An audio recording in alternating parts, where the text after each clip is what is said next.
Over the years, we've had people in the band who've been very good at hiding their identities or hiding and basically enjoying the idea of being somewhat more elusive. And then there are those who prefer to be a little bit more visible. I don't think neither is wrong. Tobias Forge from Ghost. I'm so excited to talk. Tobias, you're one of the few people that has that aura, or like that old school, like, remember, like Prince had that aura. Like I don't see you out doing interviews all the time. It's like, it's pretty awesome to get to talk to you because you're one of the few people that has that thing, that aura to you. You're not like everywhere on social media, basically. Right. Thanks. Thank you. No, I'm not. And that's a good thing. Yeah, no, it is. It is a good thing. And I think when I go back to when Ghost started, when you decided to like show your face, because I remember there was that one picture of you wearing a leather jacket, and they're like, "We think this is the guy behind Ghost. We think this is Tobias Forge." What went into you making that decision that, okay, I'll let people see what I look like? Fatigue, I believe. At that point, it was it was a constant struggle to maintain anonymity, meanwhile trying to break and make the band bigger, because it sort of defies the whole idea of becoming a bigger and more famous band, and and not become more a person of interest. However, as I transgressed from, I know that might be the wrong word to use here, but transgressed from wanting to really, really, really remain, anonymous no matter what, to being, I guess, more open with it. I tried to weigh whether or not if there was a playing field for me to where I could do both. And what I understood, it was that Ghost as an entity, as this sort of fictional cartoonish rock band, is always, as long as I continue doing that the way I should, will always be more known and more recognizable and more interesting than I am as a person. And so far, it has really been like that. Like, sure, people know who I am, but nowhere near as many as know what Ghost is. Yeah. Not everyone buying a ticket for a Ghost show know who I am. It's almost like it's like Batman and Bruce Wayne, right? That kind of situation. Like, you're Bruce Wayne right now, and then Ghost is like Batman. Yeah, I guess so. Yeah, and or like an actor.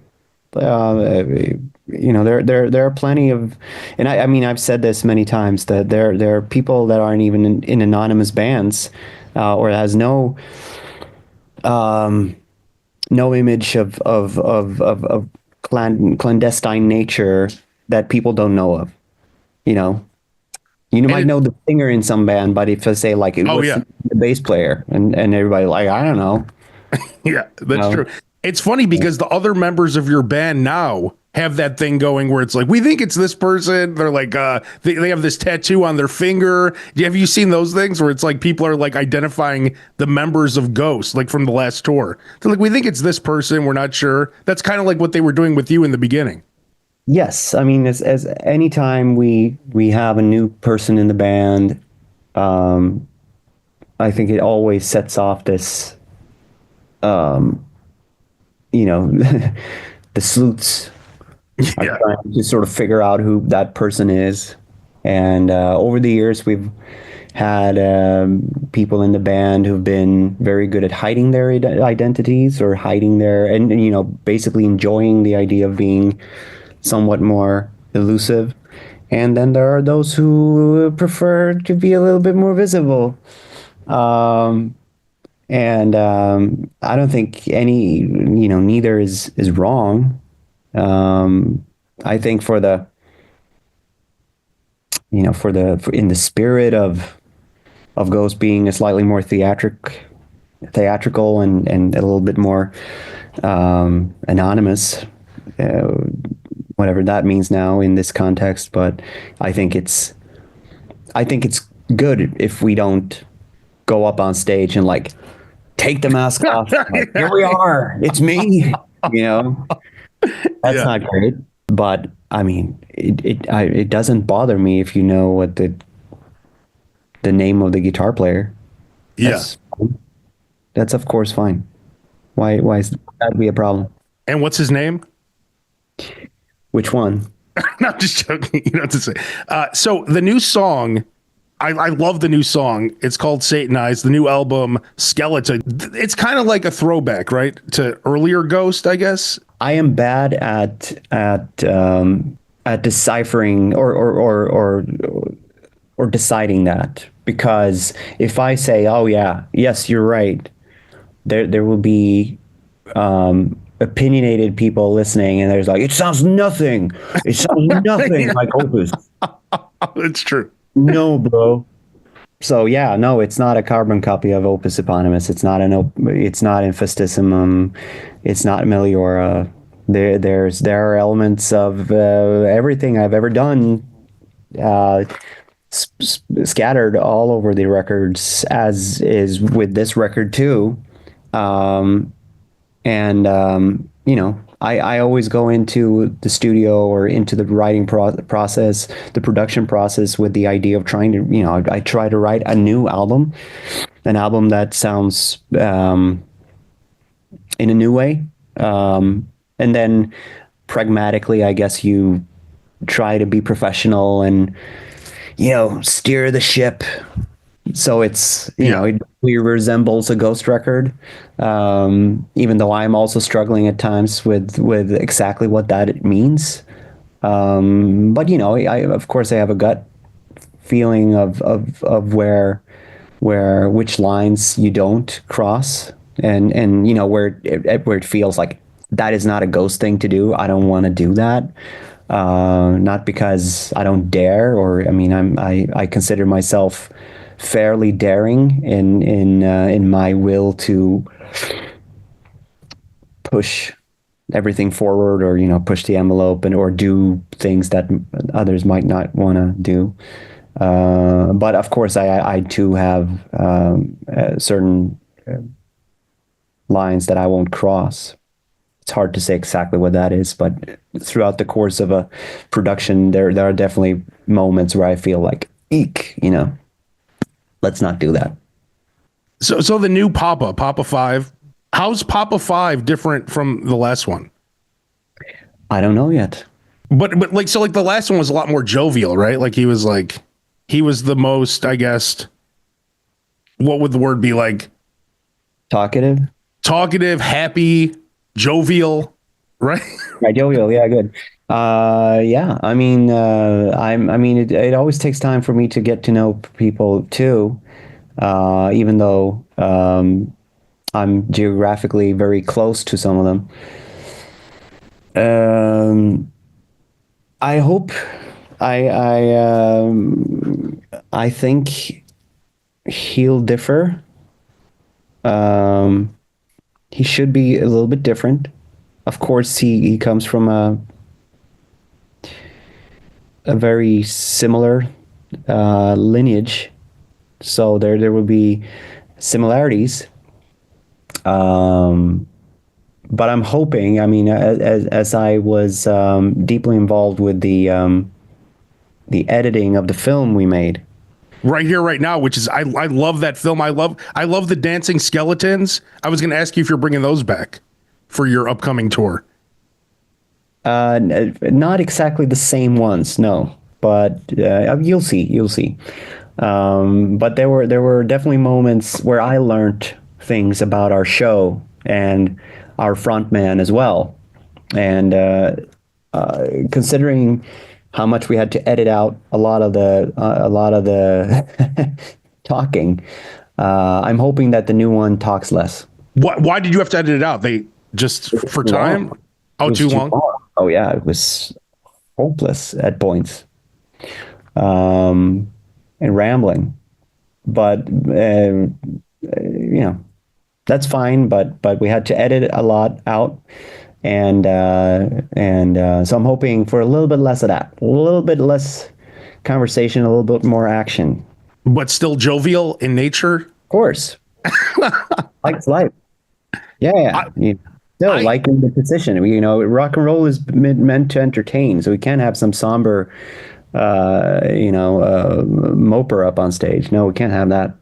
the Right Here Right Now, just the live album, if you just listen to it, it's one of my favorite live albums. Like all the great hard, like Pantera have a great live album, Dio have a great live, Iron Maiden have so many great live albums. If you haven't heard this live album Right Here Right Now, check it out. It's so great. It's one of my favorite live albums. It sounds so great. And then when you watch the visuals with it, it's really a lot of fun. So if you haven't checked it out, I definitely recommend checking that out. You guys, I saw you guys actually open for Iron Maiden once. I'm guessing you were a big Iron Maiden fan growing up, right? Of course, yes. How cool is that? How cool is that to be around Iron Maiden and Bruce Dickinson? Because I think your style is more. You're not like a screamer. You're more of a singer, a metal singer, right? So when I look at someone like Bruce, you're more along his lines of singing than some of the guys like Slayer or something like that. So I'm assuming that's like one of the guys you looked up to. Absolutely, of course. Iron Maiden is one of I would say like when it comes from like a holistic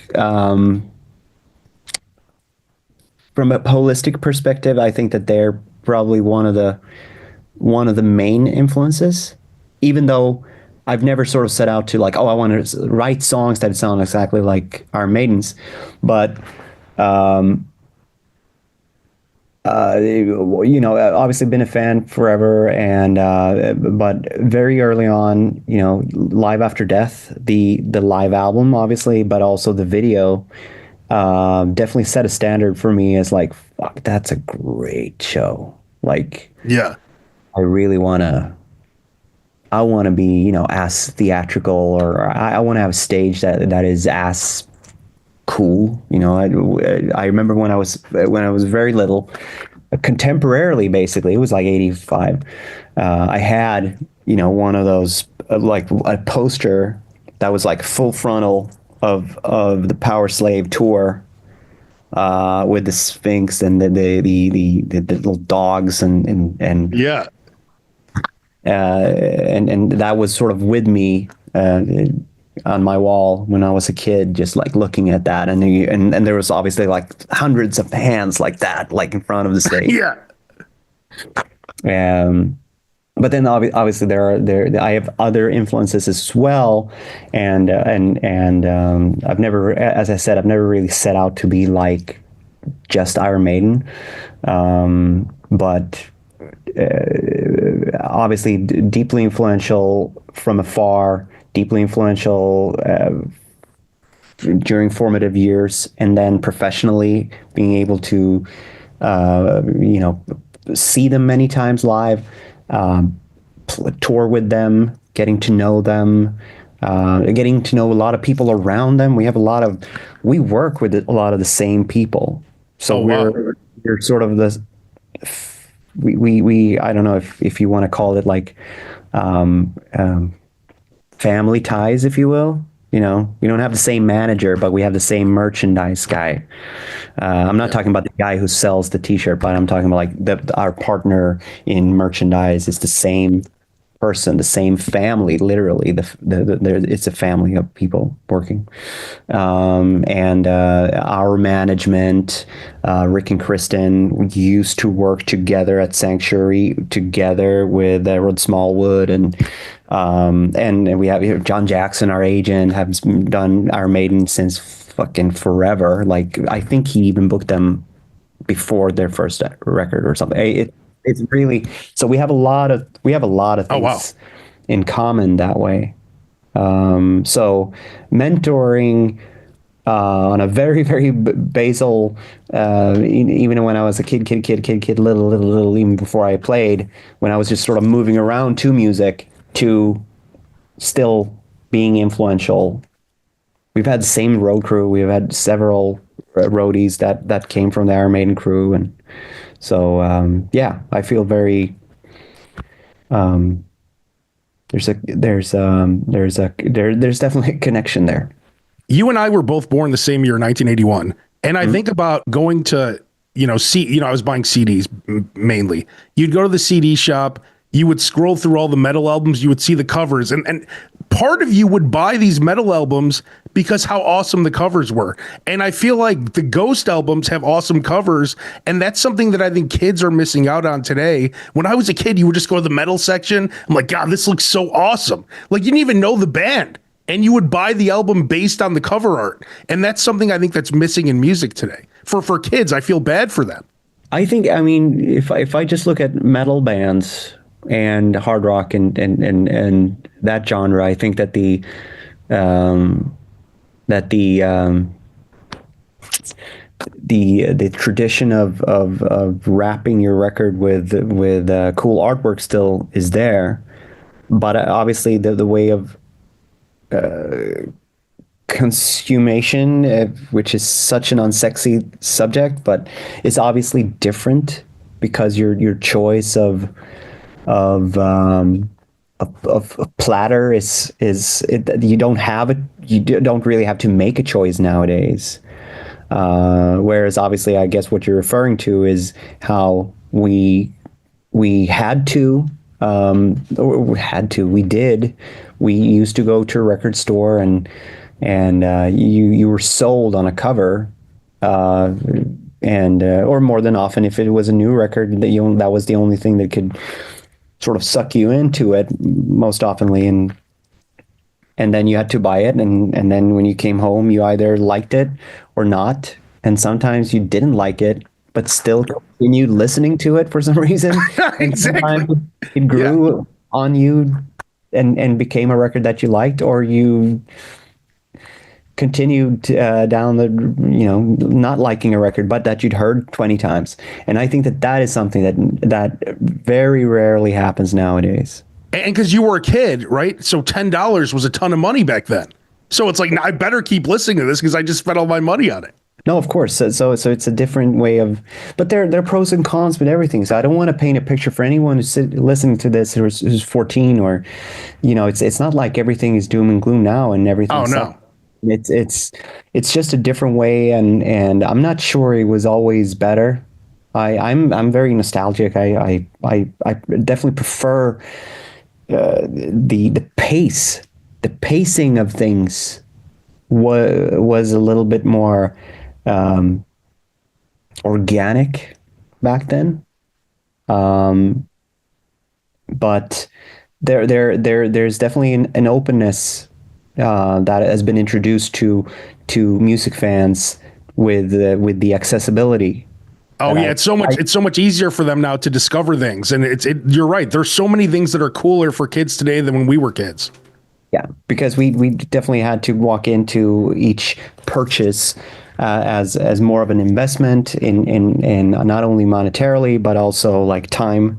Whereas if you ask random 14-year-old music fan nowadays, they might be more knowledgeable with a wider taste and wider range than your average 14-year-old in 1994. And for this tour, you guys are putting people's cell phones in those pouches, which I think is great because you have these people filming the whole show. If you're filming the show, you don't get to enjoy it. And how often do these people go back and watch these videos that they're filming on their iPhones? So I think it's great that you're kind of forcing them to enjoy a concert the old school way, going back to nostalgia.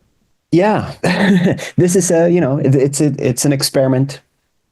And to be perfectly honest, my 16-year-old daughter was very, very, very, very skeptical of this idea, and she was like, "No one's going to buy a ticket," and I was like, "I don't know. I have no idea what people. Yeah. I just know one thing, and that is that over the years." It's gone absolutely insane that if you have 10,000 people at a concert, and 8,000 of them are holding a phone. There's something deeply disconnected. And um, obviously, this implies that I had this conversation with my daughter, but we talk about a lot of things. We speak openly about things. But I was saying, like, that's like having an intimate moment with someone, and that person would just take out the phone like that. Oh, hold on. I'm just going to take a photo while we'll. I know some Yeah. people do that, but it's like, it's once, at least if I'm just speaking for myself, I know a lot of artists don't care, and I know that there are plenty of upsides with like, especially commercially, because you want people that, you know, the whole thing in the business is basically, yeah, we want people to film because we want people to see the show and that will sell more tickets. Fine, I understand that there's like a promotional tool with social media. I'm not going to neglect that. Part of our success is obviously from social media. Yeah, you started on MySpace, right? Yes, we started on MySpace. That was the root cause for our success at the time. Don't know if we would ever become anything if it weren't for MySpace. And obviously, our TikTok has played a huge part. I'm not saying that all social media is bad. I'm just saying that when it comes to the actual live show, when my calling, my reason for being there is the connection between myself and everybody that I brought with me that are working in tandem to give you an experience. That experience is like completely decocked if everybody's just filming. Am I wrong? Am I right? I don't know. That's how I and we felt, especially, and this is where you know we put some practice into the theory. Some of the best shows we've ever done in modern time was, I mean, as far as like how it felt for us, how what the vibe was when we played in LA, when we recorded right here, right now. We were all taken by the fact that the people were there. The crowd was there. We have never seen people like that. That was like 10 years ago when you Yeah. saw people like engaging. And I get goosebumps when I think about that. And I was like, fuck, I want to do that every night. I want everyone to feel like this. Because I know, and this is the, you know, conversation I have with my daughter. It's like, I understand that you in theory think that this is like a downset, like a bad thing. I want people to experience this. It's just 2 hours of your life. Come on, if you hate it, okay. It's true. But it Well, felt so good when we were in LA. And I know a lot of people said the same thing. It was a great feeling. I was, you know, fans were saying afterwards, like, I was allowed to, you know, just sing along and just act. I could do whatever I want. I don't have to worry about someone filming me or you know, or I mean, I'm not going to place all the words in everybody's mouth here, but it's a great feeling, and I want to recreate that. when you watch the film, that's what I'm telling you. It's such a great live film. You could feel it. You feel the audience is engaged, and I'm telling you, go watch right here, right now, and go see Ghost, because I've seen you, I think 5 or 6 times, and you guys, it's always a spectacle. You guys are always great. The new song, Satanized, I really like it a lot. I can't wait to hear the album Skeleta. And Tobias, thank you for giving us so much of your time. Like I said, you're one of those people to me that are like, there's an aura around you, and just to talk to you is so great. So thank you so much. Well, thank you very much. You have an aura yourself, and I like to be in the presence of it. So Thank you so much. Have a great day. you too. Bye bye. Bye.